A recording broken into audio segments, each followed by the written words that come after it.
یہ نمبر تمہارا ہے؟ اکرام نے چونک کر کہا۔ ہاں، لیکن میری سمجھ میں نہیں آ رہا، یہ نمبر میں نے بہت کم لوگوں کو دیا ہے، پھر یہ تمہارے پاس کیسے آ گیا؟ ایک ملزمہ کے موبائل پر مجھے مختلف نمبر سے ایک نمبر یہ بھی ملا ہے۔ اکرام حیرت سے مجھے دیکھ رہا تھا۔ ملزمہ کے موبائل سے؟ مجھے اپنی آواز حلق میں پھنستی ہوئی محسوس ہوئی۔ چند دن پہلے تم نے شاید ایک ڈکیتی کی خبر پڑھی ہو کہ صنعت کار محمد صدیق کو ہلاک کر دیا گیا تھا۔ ہاں، خبر پڑھی تھی، میں نے پریشانی سے کہا۔ میں سمجھ رہا ہوں کہ تم کیا جاننا چاہ رہے ہو۔ اکرام نے میری طرف مسکراتے ہوئے دیکھا۔ وہ خبر غلط تھی، میرے تھانے کی حدود میں یہ واقعہ ہوا تھا۔ دراصل محمد صدیق ایک صنعت کار تھا، اس کا دل اپنی پرائیویٹ سیکرٹری پر آ گیا۔ اس نے شادی کر کے اسے ایک الگ فلیٹ دیا ہوا تھا۔ اس کی پہلی بیوی کو اس شادی کی خبر تھی، لیکن بڑے لوگوں کا دل جلد ہی اکتا جاتا ہے۔ اس خیال سے اس کی پہلی بیوی نے کوئی خاص اعتراض نہیں کیا۔ انیسہ کا شوہر اپنی پہلی بیوی کو زیادہ وقت دیتا تھا، انیسہ کے پاس بہت کم آتا تھا۔ وہ گھر میں تنہا رہتی، اسی لیے تنہائی دور کرنے کے لیے مختلف مردوں سے موبائل پر دوستیاں کر لیں۔ پھر وہ لڑکے اس کی تنہائی دور کرنے فلیٹ پر بھی آنے لگے۔ یہ بات جب محمد صدیق کے علم میں آئی تو ایک روز وہ طیش میں آ کر فلیٹ پر پہنچا۔ سخت غصے میں تھا۔ وہ مارنے نہیں آیا تھا، بلکہ انیسہ کو ڈرا دھمکا کر اس کے نام کی ہوئی پراپرٹی واپس اپنے نام کر کے طلاق دینا چاہتا تھا۔ انیسہ نے اس خوف سے کہ کہیں محمد صدیق اسے مار ہی نہ دے، چینا چپٹی شروع کر دی، اور اسی وجہ سے اس کا شوہر موقع پر ہلاک ہو گیا۔ اس وقت انیسہ کے ذہن میں ایک منصوبہ آیا۔ اس نے اپنے ایک آشنا کو بلا کر اسے ہی قتل کے مقدمے میں پھنسا کر ڈکیتی کا رنگ دے کر خود کو وقتی طور پر بچا لیا، لیکن پولیس کو انیسہ پر شک تھا کہ اس نے غلط بیانی سے کام لیا۔ انیسہ نے اپنے موبائل سے ہمیں کال کی تھی کہ اس کے گھر پر 2 ڈاکو گھس آئے ہیں۔ ہم وہاں پہنچے تو ایک ملزم موجود تھا، اس کا دوسرا ساتھی نہیں تھا، جبکہ ملزم کا کہنا تھا کہ اسے ڈکیتی میں پھنسایا جا رہا ہے، اس کا اس قتل سے کوئی تعلق نہیں اور وہ بے قصور ہے۔ ہم نے اس کی بات پر کوئی اعتبار نہیں کیا۔ پوسٹ مارٹم کی رپورٹ دیکھ کر ہمیں شک ہوا کہ واقعی گڑبڑ تو ہے۔ اس کے مطابق ہمیں جو فون کیا گیا تھا، قتل اس سے 2 گھنٹے پہلے ہوا تھا، ڈکیتی کی خبر 2 گھنٹے بعد دی گئی۔ پھر ہم نے اپنے طریقے سے تفتیش کی تو انیسہ نے سب کچھ اگل دیا کہ اس نے اپنے 2 آشناؤں کو پھنسانے کے لیے اپنے فلیٹ پر بلایا تھا، لیکن ایک آ گیا اور دوسرا نہیں پہنچا۔ ملزمہ اقرار کر چکی ہے، لیکن پھر بھی اس کے موبائل پر آئی ہوئی کالز پر لوگوں سے رابطہ کر رہا ہوں۔ ہو سکتا ہے کہ کوئی نئی معلومات مل جائے، لیکن ابھی تک ایسی کوئی خاص بات ملی نہیں۔ آخری نمبر بچا تھا جو اتفاق سے تمہارا نکل آیا۔ اکرام تفصیل بتا کر خاموش ہو گیا۔ میں نے اسے صاف بتا دیا کہ میرا انیسہ سے فون پر ہی رابطہ ہوا تھا۔ جس روز اس نے مجھے بلایا، میری بچی کے سر میں چوٹ لگ گئی تھی، اس وجہ سے میں نہیں جا سکا، ورنہ دوسرا ملزم میں ہوتا۔ شکر کرو تم خوش نصیب تھے جو بچ گئے، ورنہ بھابھی کی نظروں میں گرتے ہی بدنامی الگ ہوتی، اکرام نے کہا۔ ہاں، میری پہلی غلطی ہے، ورنہ میں کبھی اس طرح لڑکیوں سے موبائل پر دوستی نہیں کرتا، میں نے شرمندہ ہوتے ہوئے کہا۔ اور اب یہ آخری غلطی ہونی چاہیے، موبائل پر دوستیاں کرنے سے احتیاط کیا کرو۔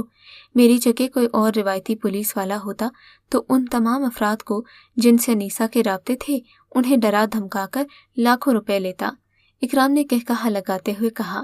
میں شرمندہ نظروں سے اسے ہنستے ہوئے دیکھ رہا تھا۔ بات تو وہ واقعی صحیح کہہ رہا تھا، پولیس ایسے کیسز سے فائدہ اٹھاتی ہے۔ قدرت نے مجھے اپنی اصلاح کا موقع فراہم کیا تھا اور میں نے دل ہی دل میں آئندہ موبائل پر کسی عورت سے رابطہ نہ رکھنے کا عہد کر لیا۔ اگر آپ کو آج کا یہ واقعہ پسند آیا ہے تو اس ویڈیو کو لائک ضرور کیجیے، اور اس طرح کے مزید قصے سننے کے لیے ہمارے چینل اردو مورل سٹوری کو سبسکرائب ضرور کیجیے۔